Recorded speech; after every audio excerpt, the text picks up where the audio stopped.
करना है, और इस टेक्नोलॉजी को एक मोटे तरीके से हमको समझना है और समझाना है कि एक्चुअल में ये क्या बला है, और आने वाले टाइम पे ये क्या हमको, मतलब हमारी लाइफ में क्या अच्छा काम कर सकता है। ठीक है,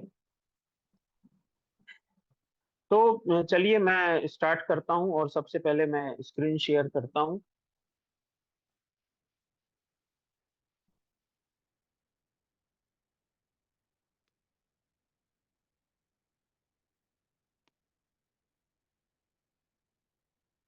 आई होप ये स्क्रीन आपको विजिबल होगा।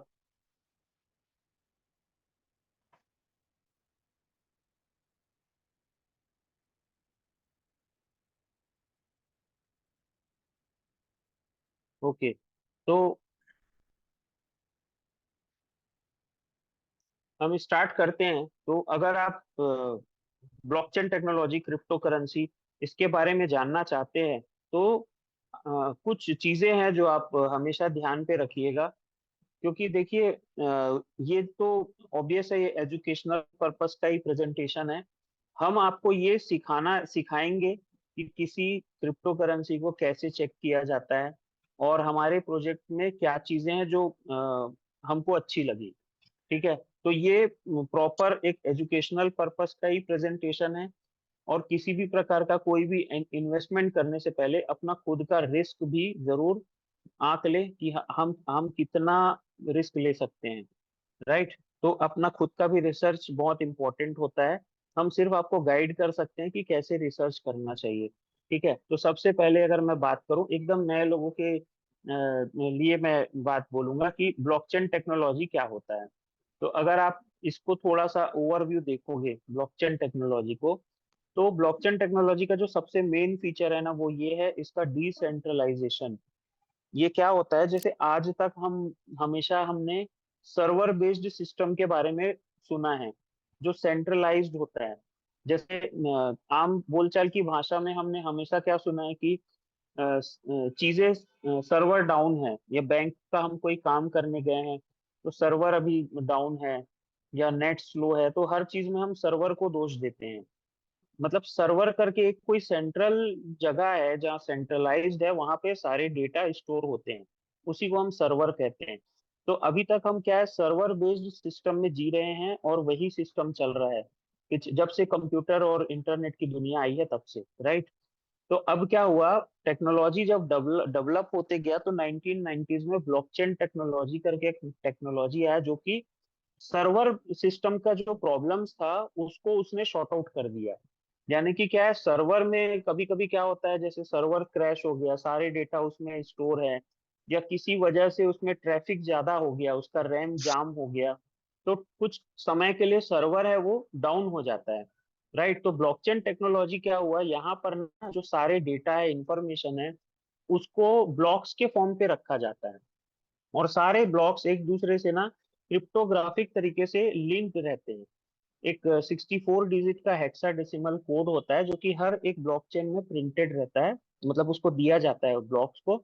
जस्ट लाइक अवर फिंगरप्रिंट्स, की जैसे हमारे फिंगरप्रिंट्स अलग होते हैं, हर एक व्यक्ति का फिंगरप्रिंट अलग होता है, उसी प्रकार हर एक ब्लॉक का जो 64 डिजिट का हेक्साडेसिमल कोड रहता है वो डिफरेंट होता है।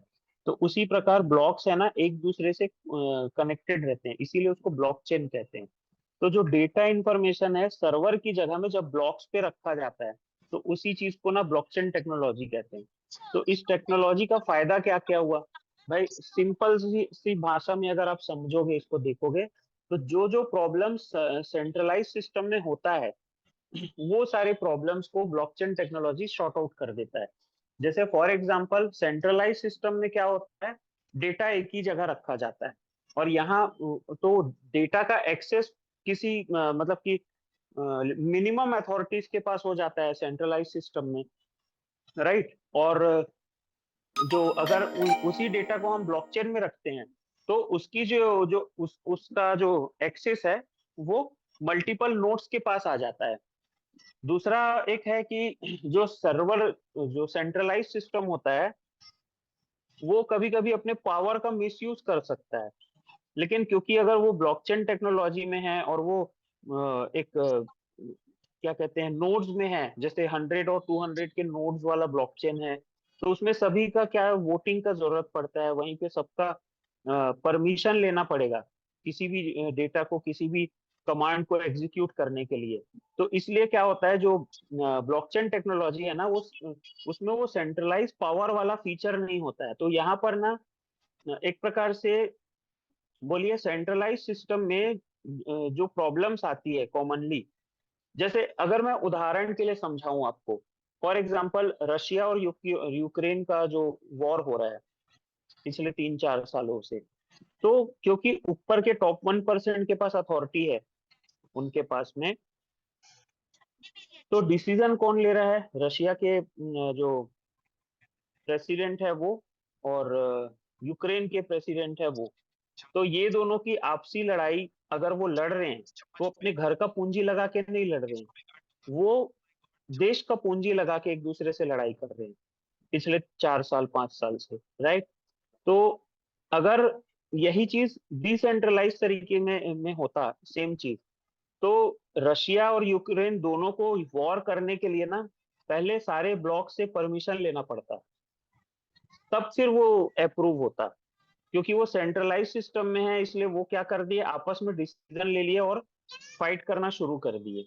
लेकिन वही डिसेंट्रलाइज सिस्टम में होता वही चीज, वही अथॉरिटी, तो वो शायद वॉर का कंडीशन ही नहीं होता वैसा, और अगर होता भी तो वॉर बहुत छोटे स्तर पे होता, बहुत नॉमिनल तरीके से मामलों को उस तरीके से सुलझाया जाता। तो ब्लॉकचेन टेक्नोलॉजी का ना आम आदमी के लाइफ में बहुत बड़ा पॉजिटिव रोल है इसका। ठीक है, यहाँ पर सिक्योरिटी और रिस्क जो है वो काफी कम हो जाता है, ट्रांसपेरेंसी और ट्रस्ट ज्यादा रहता है। ठीक है, और ये जो टेक्नोलॉजी है, ये एक्चुअल में एक आम आदमी के लाइफ में बहुत ज्यादा इम्पैक्ट और अच्छा पॉजिटिव तरीके से इम्पैक्ट डालने के लिए आया हुआ है।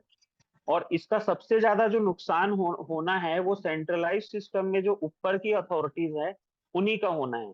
तो इसीलिए पूरी दुनिया में ना ब्लॉकचेन टेक्नोलॉजी को रोकने की कोशिश की गई थी, स्टार्टिंग में प्रयास किया गया था, लेकिन आज की डेट में आप देखोगे पूरे, अगर वर्ल्ड में आप देखोगे, गूगल गूगल में भी आप सर्च कर सकते हो, ब्लॉकचेन टेक्नोलॉजी में लगभग 4 ट्रिलियन से भी ज्यादा का इन्वेस्टमेंट लोगों ने कर रखा है पूरा वर्ल्ड वाइड। तो ये आज की डेट में इतना बड़ा हो चुका है और लोगों ने इतना ज्यादा इसमें बिलीव कर लिया है कि ना सारी कंट्रीज को, अदर कंट्रीज को, सबको इसको एक्सेप्ट करना पड़ रहा है इस टेक्नोलॉजी को। तो इसके पीछे का कारण क्या है, सबसे पहले स्टार्टिंग में अगर आप देखोगे तो जो सबसे पहले कौन आया था, बिटकॉइन 2008-9 पे ये आया। और बिटकॉइन के पीछे का जो हिस्ट्री है वो यही है, उसने अपने व्हाइट पेपर पे ये लिखा था कि मैं दुनिया को पहला डिजिटल डिसेंट्रलाइज्ड करेंसी दे रहा हूं एज एन एसेट, ताकि वो अपना पैसा डिजिटली यहाँ पे रख सके और पीयर टू पीयर, P2P वो ट्रांजेक्शन कर सके, ग्लोबली इसको लेके जा सके। इसको कोई गवर्नमेंट की जरूरत नहीं पड़ेगी, किसी थर्ड पार्टी का इन्वॉल्वमेंट, किसी सेंट्रलाइज सिस्टम की इन्वॉल्वमेंट की जरूरत नहीं पड़ेगी, क्योंकि ये मैंने इसे बनाया है ब्लॉकचेन टेक्नोलॉजी के ऊपर में। इसके पीछे इनका मकसद, इसने इसको इसको क्यों बनाया, क्योंकि 2008 में मार्केट क्रैश हुआ था, राइट। और तो उनका ये कहना था कि जब कभी भी दुनिया में वॉर सिचुएशन होती है या मार्केट क्रैश होता है, तो सबसे ज्यादा लॉस किसका होता है, आम आदमी का। आम आदमी बहुत ज्यादा लॉस में झेलता है, वो अपने एसेट्स को, अपना प्रॉपर्टी को मूव नहीं कर सकता, अपनी फैमिली को मूव नहीं कर सकता, वो डिपेंडेंट हो जाता है सेंट्रलाइज सिस्टम पे, जिसकी वजह से उसको बहुत ज्यादा लॉस झेलना पड़ता है, वो बिल्कुल असहाय हो जाता है। लेकिन अगर लोगों के पास एक ऑप्शन आ जाए अपनी संपत्ति को डिसेंट्रलाइज तरीके से रखने के लिए, या फिर उसको कहीं भी लेके जाने के लिए बिना किसी सरकार के परमिशन के, तो ये उसके लिए एक एज एन एसेट उसने ऑप्शन दिया कि आप बिटकॉइन पे अपना इन्वेस्टमेंट कर सकते हैं। और ये आइडिया दुनिया को इतना पसंद आया कि आज बिटकॉइन दुनिया का 6वें नंबर का सबसे ज्यादा वैल्यूएबल एसेट माना जाता है। एक्चुअल में है, माना जाता नहीं है। और आज बिटकॉइन की कीमत 1 किलो गोल्ड के बराबर हो चुकी है, राइट। तो अब जब इस टेक्नोलॉजी ने इतना अच्छा, बिटकॉइन ने जब इतना अच्छा परफॉर्म किया पूरे वर्ल्ड में, सब लोगों ने इसको इतना एक्सेप्ट किया, तो 2015 में इथेरियम नाम का एक और ब्लॉकचेन टेक्नोलॉजी पे एक नया चीज आ गया, वो था जिसको कहते हैं स्मार्ट कॉन्ट्रैक्ट। अब ये स्मार्ट कॉन्ट्रैक्ट क्या था? स्मार्ट कॉन्ट्रैक्ट का मतलब होता है सेल्फ एग्जीक्यूटिंग प्रोग्राम, जो कि ब्लॉकचेन पे रन होता है। फॉर एग्जांपल, मैं आपको एग्जांपल से समझाता हूँ, हमेशा देता हूँ मैं example. ATM machine, ATM machine automatically काम करता है, राइट? कैसे काम करता है? हम एटीएम मशीन पे कार्ड डालते हैं, कार्ड डालने के बाद में हम उसको कमांड देते हैं कि मुझे 2,000 रुपए का विड्रॉल चाहिए। मशीन हमारा अकाउंट चेक करता है, अगर उस पे 2,000 रुपए हैं तो वो मुझे विड्रॉल दे देगा। 2,000 रुपए से 1 रुपए भी कम है तो मुझे विड्रॉल नहीं देगा, वो उस ट्रांजेक्शन को एक्सेप्ट नहीं करेगा। मतलब कि क्या है, जब उस एटीएम में मैंने कार्ड डाला और टर्म्स एंड कंडीशन मैच होगा तभी वो उस कमांड को एग्जीक्यूट करेगा और मुझे पेमेंट करेगा। उसी टाइप के मैकेनिज्म को जब ब्लॉकचेन में डिप्लॉय कर दिया जाता है, यानी कि जब टर्म्स एंड कंडीशन मैच होगा तब वो कमांड एग्जीक्यूट होगा। जब इस टाइप का मैकेनिज्म ब्लॉकचेन टेक्नोलॉजी पे डिप्लॉय कर दिया जाता है, उसको कहा जाता है स्मार्ट कॉन्ट्रैक्ट, राइट? तो जब ये टेक्नोलॉजी आया 2015 में, तो तब क्या हुआ, जो ब्लॉकचेन टेक्नो अगर आप गूगल में चेक करेंगे आज की डेट में ब्लॉकचेन टेक्नोलॉजी यूजेस, तो ये गूगल का मैंने यहाँ पे स्क्रीनशॉट लगा के रखा है। आप देखना, दुनिया में, पूरी दुनिया में जितने भी सेंट्रलाइज सिस्टम है, centralize system, server based system है, उन सभी में ब्लॉकचेन टेक्नोलॉजी का यूज अब होने लगा है। यानी कि मैं आपको क्यों बता रहा हूँ, इसका भविष्य या फिर यही भविष्य है इसका। मैं ये नहीं कह रहा हूँ कि ये इसका भविष्य देखिए, मैं कह रहा हूँ यही फ्यूचर है आने वाले कल का। ब्लॉकचेन टेक्नोलॉजी और एआई टेक्नोलॉजी, ये दोनों ही आने वाले कल का फ्यूचर है, राइट? तो आने वाले टाइम पे ये और बहुत ज्यादा अभी हाइप करेगा, राइट? अब इसके बाद हम बात करते हैं कि ब्लॉकचेन टेक्नोलॉजी में ना एक टर्म यूज किया जाता है, क्रिप्टो माइनिंग या फिर मिंटिंग। तो इसको हमको समझना जरूरी है। पूरी टेक्नोलॉजी कैसे काम करती है, सारे के सारे सब चीज समझना एक अलग चीज है, लेकिन माइनिंग क्या होता है या मिंटिंग क्या होता है उसके बारे में जानना हमारे लिए जरूरी है। देखिए, जब ये क्या है, ये ब्लॉक्स जो बनते हैं क्रिप्टो करेंसी में, ब्लॉकचेन मतलब ब्लॉक्स बन रहे हैं, तो जो नए ब्लॉक्स है ना, वो कोई बैठ के नहीं बनाता है, ये सिस्टम के एक एल्गोरिदम में अपने आप नए ब्लॉक्स जनरेट होते रहते हैं। तो ये जो ऑटोमेटिकली जनरेट होते हैं ना जो ब्लॉक्स, इसी इसी चीज को यहाँ पर क्रिप्टो की दुनिया में माइनिंग कहते हैं, है ना? तो अब ये माइनिंग, जो पुराने तरीके से माइनिंग होती थी, मतलब पुराने तरीके से ब्लॉक्स, जब नए ब्लॉक्स बनते थे उस प्रोसेस को माइनिंग कहते थे। और पहले कौन सा टेक्नोलॉजी यूज होता था? पीओडब्ल्यू बोलते हैं उसको, प्रूफ ऑफ वर्क। यानी कि जो बिटकॉइन है या जो पहले जो इथेरियम आया था, वो प्रूफ ऑफ वर्क के थ्रू उसकी माइनिंग होती थी।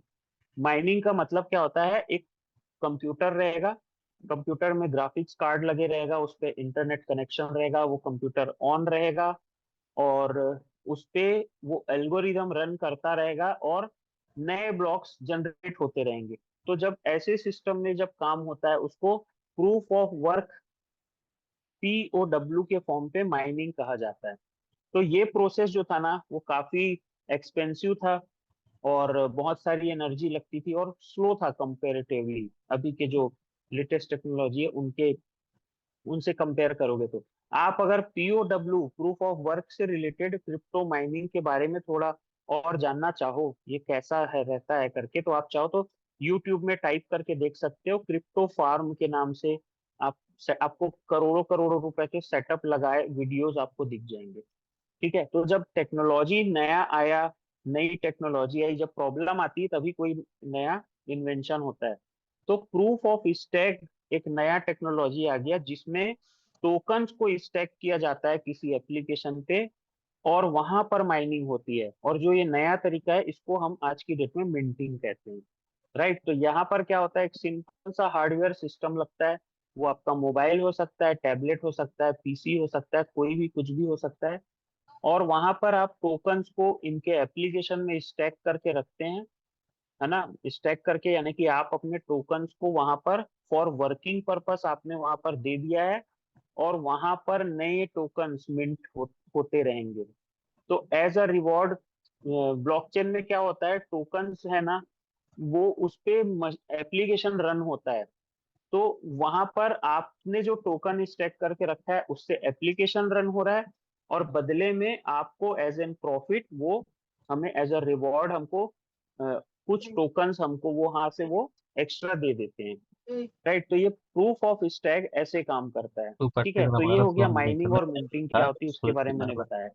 तो अब थोड़ा सा हम इस पर्टिकुलर बारे में हमारा भी बात कर लेते हैं कि भाई बहुत सारे लोगों का खाली यहाँ वो पे चीज़ सवाल होगा, हमें नथले वो दिमाग चीज़ में आता ही है, या फिर बहुत सारे लोगों को पर्टिकुलर धोखा मिला रखता है बाहर दुनिया में। से कोड़ा हम जाएंगे तो स्कैम्स बहुत होते हैं क्रिप्टो की दुनिया में। नाश्ता को तो देखो भाई एक जो तरफ भी देखो कोई हम नया जाएंगे टेक्नोलॉजी आता है वो अगर हमारे लिए अपॉर्चुनिटी है, दुनिया के लिए कौन सा अपॉर्चुनिटी है, तो दरकार नहीं तो स्कैमर्स के लिए भी वो अपॉर्चुनिटी होती है ना। और हम जैसे कि पहले जमाने में, बहुत पहले नकली नोटों का बहुत ज्यादा व्यापार भी होता था, नकली नोट मार्केट में बहुत चल जाते थे।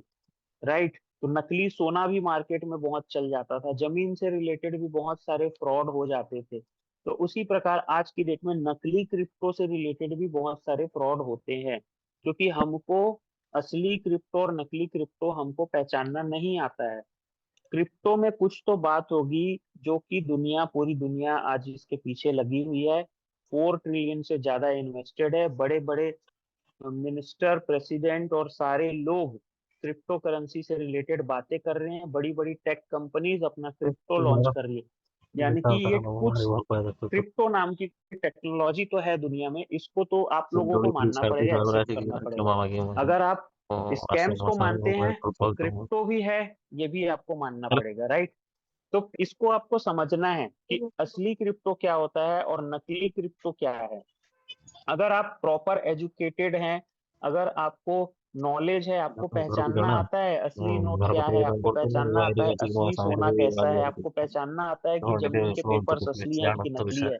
तो उसी प्रकार अगर आपको क्रिप्टो पहचानना आ गया पूरा तो कि लोग कोड़ा असली साथ क्रिप्टो का क्या है, तो आप स्कैम से खुद भी बच सकते हो, लोगों छुप को भी छुप बचा सकते हो। तो कभी भी क्रिप्टो से रिलेटेड आपको इन्वेस्टमेंट करना है तो सबसे पहले अपने आप को थोड़ा सा एजुकेट कर लीजिए सर। थोड़ा सा टाइम लगेगा, और लेकिन आपको बहुत इसका बेनिफिट मिलेगा। राइट, तो अब इसको अब मैं शॉर्ट में भी यहाँ पे समझाता हूँ। देखिए, कुछ बेसिकली 7-8 प्रकार के क्रिप्टो करेंसीज होते बिरर हैं मार्केट में, लेकिन जो मेन विषय मेजर टाइप्स है वो 4 होते हैं। एक है बिटकॉइन बीटीसी, जिसका खुद का इकोसिस्टम है। तो राइट, और उसको मदर करेंसी बोला जाता है क्रिप्टो की दुनिया में, क्योंकि सभी लोग क्रिप्टो करेंसी समझाने के लिए बिटकॉइन का ही उपयोग करते हैं, जैसे आज मैंने किया है। राइट, तो बिटकॉइन है, ये मतलब कि समझ लीजिए मदर करेंसी हो गई। उसके बाद स्टेबल कॉइन्स होते हैं। स्टेबल कॉइन क्या होता है, जो डॉलर को रिप्रेजेंट करता है। यूएस डॉलर जो होता है वो एक प्रकार से ग्लोबल करेंसी माना जाता है उसको। तो उस करेंसी को, जो क्रिप्टो करेंसी की दुनिया में जो कॉइन रिप्रेजेंट करता है, उसको स्टेबल कॉइन कहते हैं। इसका मतलब क्या होता है, जो यूएस डॉलर है, जैसे $1 की जो कीमत है, उतना ही स्टेबल कॉइन की कीमत होगी। जैसे for example DAI, USDT, USDC, ये सारे स्टेबल कॉइन्स की कैटेगरी में आते हैं। इसका जो प्राइस है हमेशा $1 के बराबर होता है। उसके बाद एक जो टोकन होता है या फिर कॉइन भी होता है, ये इसे कहते हैं डीफाई टोकन, यानी कि डिसेंट्रलाइज फाइनेंस टोकन, और इसी में स्मार्ट कॉन्ट्रैक्ट है वो डिप्लॉयड रहते हैं। और एक होता है मीम कॉइन्स। मीम कॉइन्स मतलब आपने देखा होगा, मीम, किसी का मीम बन गया है, किसी का रील बन गया मजाक वाला, तो ये मजाक वाले कॉइन होते हैं। मतलब ये चुरन वाला टोकन है, जैसे बच्चों को चुरन वाला नोट आता ना खेलने के लिए, वैसे ये चुरन टोकन है। और इसी में पहले ना, पहले के जो स्कैमर्स थे वो यही टोकन यूज करते थे लोगों को चुरन खिलाने के लिए, स्कैम करने के लिए। लेकिन आजकल जैसे नकली नोट बनाते बनाते शातिर लोग भी नकली नोट भी बहुत रिफाइंड तरीके से बनाना सीख गए थे बीच में, एक आम आदमी उसको पहचान नहीं पाता था। उसी प्रकार आज की डेट में डेफी डिफाई टोकन में भी नकली टोकन बना रहे हैं लोग। और उसको भी मतलब Incoming call from Sunil Muzad identified by case क्या है, सबसे पहले वो देखिए। बिना किसी यूज केस के, मतलब बिना उपयोगिता का कोई टोकन अगर है तो उसमें इन्वेस्टमेंट कभी मत करें। उसका कोई यूनिक यूज केस होना चाहिए। वो कोई ऐसा टेक्नोलॉजी लेके आ रहा है दुनिया में जो कि अपने आप में पहला हो। ये होना चाहिए कोई ऐसी सर्विस हो जिससे लोगों के लाइफ में कोई परिवर्तन मिल रहा हो। उसका यूज केस एक प्रॉपर होना चाहिए। मतलब उस प्रोजेक्ट का विजन होना चाहिए कि मैं दुनिया को क्या देने वाला हूँ। ठीक है, उसकी लिक्विडिटी अच्छी होनी चाहिए, तभी तो हम वहां पर बाय या सेल कर पाएंगे। लिक्विडिटी बहुत लो है, डाउन है, तो हम वहां पर बाय सेल कैसे करेंगे। ठीक है, मार्केट कैप ढंग का होना चाहिए, और वहां पर होल्डर्स हैं वो भी अच्छे हो। मार्केट कैप मतलब कि मिनिमम टोकन जो है वो 500 मिलियन प्लस हो। अकाउंट होल्डर्स मिनिमम 50,000, या अच्छा होगा अगर वहां पर 1 लाख कम से कम होल्डर्स हो। तो इन चीजों का आप एक पैरामीटर बना के रखिए दिमाग में। उसके बाद जो कुछ एडवांस टूल्स है एआई के, जैसे चैट जीपीटी है, नोटबुक एलएम है, इन इन लोगों को आप यूज करिए। ठीक है, आपके जो क्वेरीज आएंगे दिमाग में, क्वेश्चंस आएंगे, तो वहां पर चैट जीपीटी से आप बात करिए। नोटबुक एलएम में इसका पूरा का पूरा व्हाइट पेपर, स्मार्ट कॉन्ट्रैक्ट ले जाके पीडीएफ को वहां पर भेजिए, और फिर उससे क्वेश्चन आंसर करिए, वो आपको समझाएगा प्रोजेक्ट क्या है करके। राइट, तो ये सब चीजें आपको थोड़ा सा सीखना पड़ेगा अगर आपको यहाँ से बहुत अच्छा बड़ा रिटर्न कमाना है तो। तो अब आते हैं हम अपने प्रोजेक्ट के बारे में। तो प्रोजेक्ट के बारे में मैं आपको बता दूं, ओरिजिन एलजीएनएस ये क्या लेके आ रहा है, इसका यूज केस क्या हो सकता है, वो मैं आपको बताता हूँ। ये दुनिया का पहला डिसेंट्रलाइज्ड बैंक बनने जा रहा है। मतलब फाइनेंशियल पेमेंट इकोसिस्टम बना रहा है ये पूरी दुनिया में, एक सिंगल। जैसे उदाहरण के लिए आप सोचिए कि जब हम कुछ साल पहले, मतलब कुछ साल पहले यानी कि 25 साल पहले मान लीजिए, तो 25 साल या उससे यंग जो है यहाँ पर ऑडियंस में, तो उनकी बात नहीं कर रहा हूँ। जो थोड़े से मेरे जैसे जवान मैच्योर लोग हैं, मैं उनकी बात कर रहा हूँ। तो अगर हम पहले की दुनिया में चले जाएं, तो पहले जो बैंकिंग सिस्टम था उसमें कोर बैंकिंग नहीं था, है ना। हम हमारा जहां पर बैंक का खाता खुला हुआ है, हम वहीं पर सिर्फ लेन देन कर सकते थे, किसी दूसरे बैंक में ट्रांजेक्शन में दिक्कतें आती थी। लेकिन जब इंडिया में कोर बैंकिंग आया, तो वो कोर बैंकिंग आज की डेट में कितना अच्छा हमारे लिए हो गया है कि अगर मैं छत्तीसगढ़ में हूँ यहाँ पर, और मैं दिल्ली चला जाऊं, तो वहां के भी एसबीआई बैंक में जाके मैं अपना अकाउंट एक्सेस कर सकता हूँ। या मैं साउथ में चला जाऊं तो वहां भी मैं एक्सेप्ट मतलब यूज कर सकता हूँ अपना अकाउंट को। राइट, तो ये कोर बैंकिंग का फायदा हो गया। तो उसी प्रकार जरा सोच के देखिए कि पूरी दुनिया में एक सिंगल बैंक हो जाए, और वो टोटली डिसेंट्रलाइज्ड हो, उसका कोई ओनर ही ना हो, और वो 137 स्मार्ट कॉन्ट्रैक्ट्स में डिप्लॉयड बैंक को टर्म्स एंड कंडीशन मैच होगा तो एटीएम की तरह प्रोसेस कर देगा। यानी कि विद इन 2 to 5 सेकेंड्स, या मैक्स टू मैक्स 30 सेकेंड्स आपका प्रोसेस हो जाएगा, आप दुनिया के किसी भी कोने में रहें। तो वैसा वो बैंक कितना बढ़िया रहेगा, आप थोड़ा सोच के देखिए। उसका सर्वर कभी जिंदगी में डाउन नहीं होगा, क्योंकि यहाँ तो सर्वर ही नहीं है। आप सोच के देखिए, यहाँ पर किसी प्रकार का स्कैम नहीं हो सकता है, क्योंकि पूरा का पूरा सिस्टम जो है वो एआई और ब्लॉकचेन टेक्नोलॉजी चलाएगा यहाँ। तो थोड़ा सा आप फील करके देखिए कि ग्लोबल बैंक जहां पर वो ऑटोमेटिकली हमको सर्विस दे रहा है। हमको वहां पर से डॉलर चाहिए, हम डॉलर ले लेंगे, हमको यूरो चाहिए, यूरो ले लेंगे, थाई बात चाहिए, थाई बात ले लेंगे, आईएनआर चाहिए तो हम आईएनआर ले लेंगे, है ना। हम जिस कंट्री में गए वहां पर हम अपना अकाउंट एक्सेस कर सकते हैं। तो इस टाइप का आप थोड़ा सा सोच के देखिए, इसका विजन कितना बड़ा है। और ये ऐसा बैंक ब्लॉकचेन टेक्नोलॉजी में आ रहा है। अगर आपको ये मतलब मतलब मैं तो सोचा, जब मैंने इस प्रोजेक्ट के बारे में देखा तो मैं तो बहुत, मेरे को अच्छा लगा कि भाई कुछ है यार जोरदार, इसका विजन बहुत अच्छा है करके। तो ये 7 मार्च 2024 को आया, और ये वेब 3 बेस्ड प्रोजेक्ट है। तो वेब 3 क्या है, तो शॉर्ट में आपको मैं बताता हूँ। हमारे जमाने में जब मैं छोटा था, जब नया नया इंटरनेट आया था दुनिया में, तो उस जमाने में हम www यूज करते थे। World web wide web website जो हम बोलते हैं, हम वो यूज करते थे। और वहां पर हम सिर्फ रीड कर सकते थे, राइट भी नहीं कर सकते थे। राइट करने के लिए हमको HTML का फॉर्मेट यूज करना पड़ता था।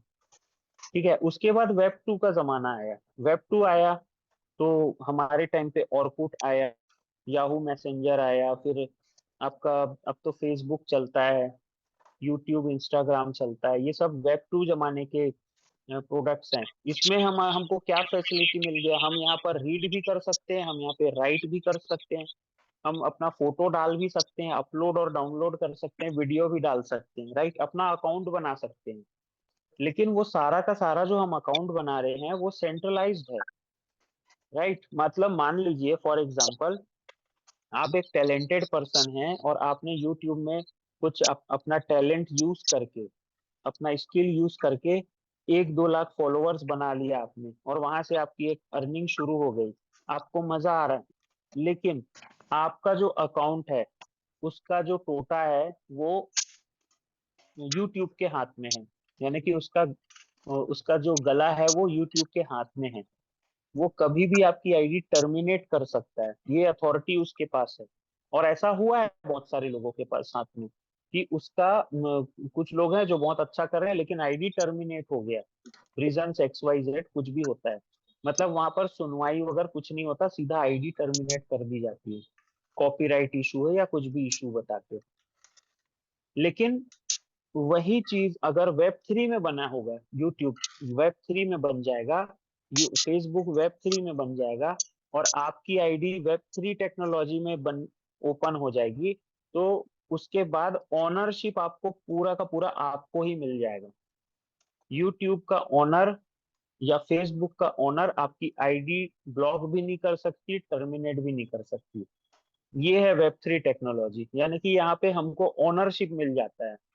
स्मार्ट कॉन्ट्रैक्ट, यहाँ पे डैप चलता है, वहां पे ऐप चलता है। डैप का मतलब होता है डिसेंट्रलाइज्ड एप्लीकेशंस, राइट, ये होता है।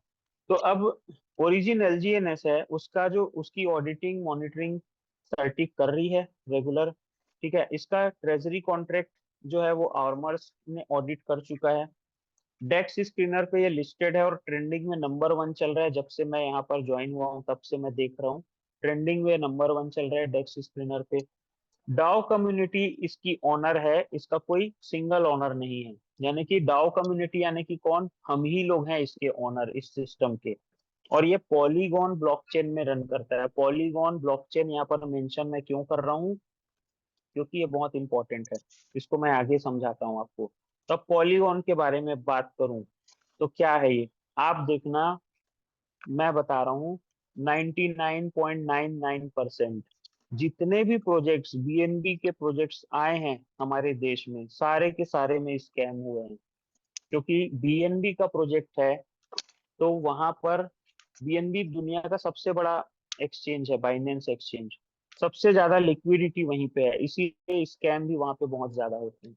आज तक कोई एक भी ढंग का प्रोजेक्ट BNB का नहीं आया है। मतलब मैं सो फार आई नो, मतलब मैं तो नहीं जानता, कोई भूले भटके कोई सा होगा प्रोजेक्ट तो नहीं पता, बट मोस्ट ऑफ केसेस में आप देखोगे BNB में ही सबसे ज्यादा फ्रॉड और स्कैम्स होते हैं। अगर आप GPT से ही पूछोगे इस बात को, तो वही आपको बताएगा कि BNB है वो सेमी डिसेंट्रलाइज्ड है, और पॉलीगॉन जो है वो ज्यादा डिसेंट्रलाइज्ड है। ठीक है, पॉलीगॉन लेयर 2 ब्लॉकचेन है जो कि इथेरियम पे रन करता है। और पॉलीगॉन जो है, वहां पर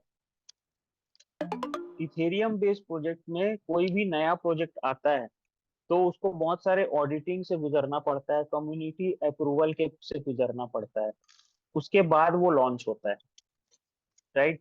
और BNB में ऐसा कुछ नहीं होता है। BNB में कॉपी पेस्ट करके भी आप अपने नाम का भी प्रोजेक्ट बहुत आसानी से बना सकते हो, इसलिए वहां पर स्कैम ज्यादा होते हैं। तो हमारा जो प्रोजेक्ट है वो पॉलीगॉन बेस्ड है अभी फिलहाल, और ये इस अपना खुद का ब्लॉकचेन भी, एनोवीज नाम का ब्लॉकचेन इसका बहुत जल्दी आने वाला है। ये पूरा इकोसिस्टम लेके आ रहा है ओरिजिन। LGNS एक टोकन है, इसका खुद का स्टेबल कॉइन A आ चुका है। इसका क्रॉस चेन लॉन्च हो चुका है। जैसे क्रिप्टो से आप एलजीएनएस से अब आप चाहो तो बिटकॉइन, इथेरियम, सोलाना, एक्सआरपी कुछ भी खरीद सकते हो डायरेक्टली। ये क्रॉस चेन फंक्शनिंग इसका स्टार्ट हो चुका है। और स्टेबल कॉइन ए लॉन्च हो चुका है। एनोविस ब्लॉकचेन इसका खुद का आ रहा है, आगे चल के वो इसमें उसमें रन होगा।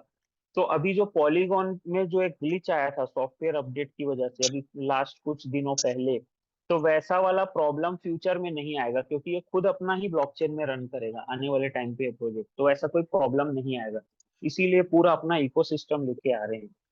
ओके, तो अब बात करें ओरिजिन बैंक जो है हमको क्या क्या सर्विसेज देगा।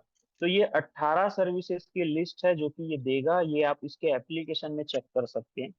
ये खुद का अपना क्रिप्टो वॉलेट ला रहा है, हार्डवेयर वॉलेट है, privacy transfer system, cross chain function जो कि स्टार्ट हो चुका है, डिसेंट्रलाइज्ड एक्सचेंज आएगा इसका खुद का, स्टेबल कॉइन ये आ चुका है, प्राइवेसी स्मार्ट कॉन्ट्रैक्ट है, privacy token GRC20, loan agreement, gateway protocol, पे पेमेंट है, perpetual contraction, second contract, coin deposit, financial management system, financial trading platform, derivative market है, रियल वर्ल्ड एसेट टोकनाइजेशन है, metaverse work, जैसे कि मैंने आपको बताया कि ये एआई और ब्लॉकचेन दोनों को यूज करके ये एक बैंक बना रहे हैं करके। तो metaverse virtual world financial system रहेगा।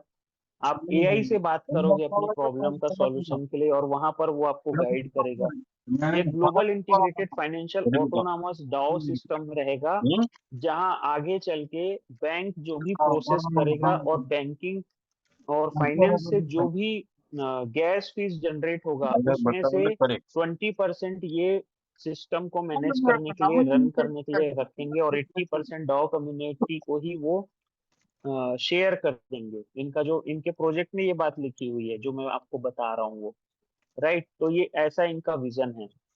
अब अगर बात करूं ओरिजिन जीएनएस का शॉर्ट में अगर मैं बताना चाहूँ तो बिटकॉइन ने क्या क्या रोल रहा दुनिया में, क्या दिया उसने, एक डिसेंट्रलाइज्ड डिजिटल करेंसी दिया बिटकॉइन ने। इथेरियम ने क्या दिया, इथेरियम ने स्मार्ट कॉन्ट्रैक्ट मैकेनिज्म दिया। और ओरिजिन एलजीएनएस क्या दे रहा है, दुनिया को पहला बैंकिंग सर्विस दे रहा है, ब्लॉकचेन टेक्नोलॉजी पे बना हुआ है, जो कि पूरी तरीके से सिक्योर होगा, फेयर होगा और ऑटोनॉमस होगा। ओरिजिन में किसी प्रकार का कोई ज्वाइनिंग या लॉकिंग फंड या मनी सर्कुलेशन वाला ये कुछ नहीं है, क्योंकि प्योर रियल क्रिप्टो करेंसी है, ओरिजिनल है। और ये सिर्फ 3 प्रकार से हमको एज अ रिवॉर्ड एलजीएनएस देता है। क्या देता है, पहला है सेल्फ स्टेक।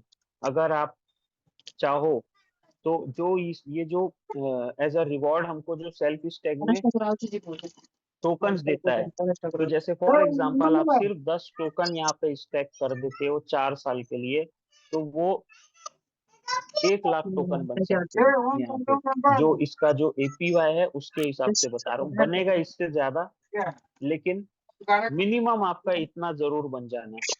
वो एक 10 टोकन जो है वो आपका 3 से 4 लाख बनेगा, लेकिन यहाँ पे मैं मिनिमम 1 लाख बता रहा हूँ। तो इसका मिनिमम 0.2% के कैलकुलेशन के हिसाब से है ये। यानी कि आपका जो 10 टोकन है वो 10,000 गुना हो सकता है 4 साल के अंदर में, राइट। अभी इस प्रोजेक्ट को टोटल 12 महीने हो चुके हैं। ज्यादातर रग पुल वाले जो प्रोजेक्ट्स हैं वो 4-6 महीने में भाग जाते हैं, और इस प्रोजेक्ट को 18 महीने हो गए चलते हुए, यानी कि ये अब स्टेबल हो चुका है एक प्रकार से। आप ऐसे इसको देखिए, राइट। तो ये एक सेल्फ स्टेक का आप चाहो तो मतलब आप चाहो तो एक टोकन भी ले सकते हो, आधा टोकन, जैसे हम बिटकॉइन खरीदते हैं ना, 1,000 रुपए का भी बिटकॉइन आप खरीद सकते हो।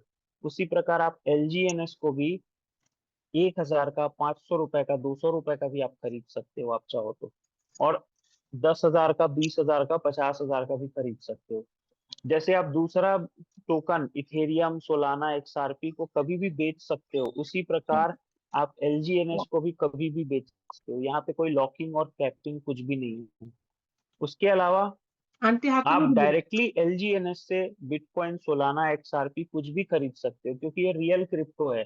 रियल क्रिप्टो का तो ये नेचर ही है, वो कोई और क्रिप्टो में आप चाहो तो उसको कन्वर्ट कर सकते हो, राइट। ऐसा बाकी स्कैम टोकन्स में पॉसिबल नहीं होता है, लेकिन इसमें हो रहा है क्योंकि इसमें क्रॉस चेन फंक्शनिंग स्टार्ट हो चुकी है।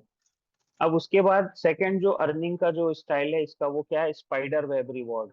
जब हम किसी को इस प्रोजेक्ट के बारे में बताते हैं, इन्वेस्टमेंट के बारे में बताते हैं कि ये प्रोजेक्ट है, आप तुम देख सकते हो एज पर यूर रिस्क, और चाहो तो पढ़ने का कुछ करोगे टोकन्स खरीद के ऑनलाइन स्टेक पढ़ोगे और वो बंदा अपना खुद का भी रिसर्च करके हाँ इसमें टोकन स्टेक करता है आपके रेफरल से, तो आपको वहां पर कुछ extra tokens as a reward आपको किया और मिलने डाक्यूमेंट लगते हैं। करो ये होता है स्पाइडर वेब, एक राइट। आपने जाना नहीं इसके होते बाद जो सबसे बड़ी इनकम है, डाउ डाक्यूमेंट कम्युनिटी बनाने पे इनकम आती है। यहाँ पर जो डाउ कम्युनिटी की इनकम है, इसमें हमको 3 कम्युनिटी बनानी है। जब हमारी कम्युनिटी जो हम बना रहे हैं उसका टर्नओवर 50-50 हजार डॉलर का हो जाता है, यानी कि 3 कम्युनिटी, हर कम्युनिटी का टर्नओवर 50-50 हजार डॉलर, तो हमारा जैसे ही पहला 50-50 हजार डॉलर का 3 कम्युनिटी बन जाता है, तो हम मिशनरी, एक V1 का रैंक है वो हमको मिल जाता है, जिसपे पर डे हमको लगभग राउंड फिगर 10 टोकन के आसपास हमको एज अ रिवॉर्ड मिलना शुरू हो जाता है। 1% टू 5% LGNS रिवॉर्ड्स मिलता है टोटल प्रोडक्शन पे। सेकेंड लेवल है V2, जो पूरा होता है 1.5 लाख डॉलर का स्टैग रख करने पे, जिसमें हमको एज अ रिवॉर्ड लगभग लगभग 40 के आसपास टोकन पर डे मिलना शुरू हो जाता है। तीसरा लेवल है V3 का 3-3 लाख का, जब 3-3 लाख डॉलर का स्टैग होता है हमारे तीनों कम्युनिटी पे, तो हम हो जाते हैं V3, जहां पर लगभग 60-60 टोकन्स के आसपास पर डे की हमको एज अ रिवॉर्ड हमको मिलता है टोकन के फॉर्म में। और टोकन का जो मार्केट प्राइस होता है वो आप उसको इनकम में कंसीडर कर सकते हैं। उसके बाद चौथा लेवल है वो है V4, जहाँ पे मिनिमम जहाँ पे जो 5-5 लाख डॉलर का स्टैग हो जाता है, और वहां पर हमको लगभग 75 से 80 टोकन्स मिलना शुरू हो जाते हैं। V5 के रैंक पे 75 टू 100 टोकन्स तो एक साइकिल में ही यहाँ मिलना शुरू हो जाता है, यानी कि लगभग 250 से 300 tokens per day as a V5 यहाँ पे इनकम आनी शुरू हो जाती है। और लास्ट में जो V6 है, उनका मतलब मुझे एग्जैक्टली तो मैं कह नहीं सकता, but around 800 to 1000 tokens per day तक का उनका इनकम जनरेट होना शुरू हो जाता है एज अ डाओ रिवॉर्ड। तो ये डाओ कम्युनिटी बनाने का फायदा है। और डाओ कम्युनिटी सिर्फ एक कम्युनिटी नहीं है, वहां पर हमको गवर्नेंस का भी, शासन करने का भी मौका मिलता है, क्योंकि कम्युनिटी को राइट हो जाता है, वोटिंग का अधिकार मिल जाता है। सिस्टम में प्रपोजल्स आते हैं और कम्युनिटी वोट लेके उस सिस्टम को आगे बढ़ाती है। तो ये कम्युनिटी बनाने का एक मतलब यहाँ पर कम्युनिटी की इसलिए जरूरत भी पड़ती है।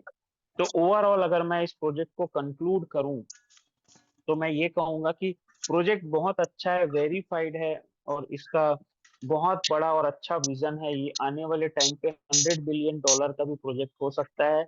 आने वाले टाइम पे टॉप 10 क्रिप्टो करेंसीज में शामिल हो सकता है। लेकिन फिर भी क्रिप्टो आज भी high risk high reward game है। तो इन्वेस्टमेंट आप उतना ही करिएगा जितना आप कह सको।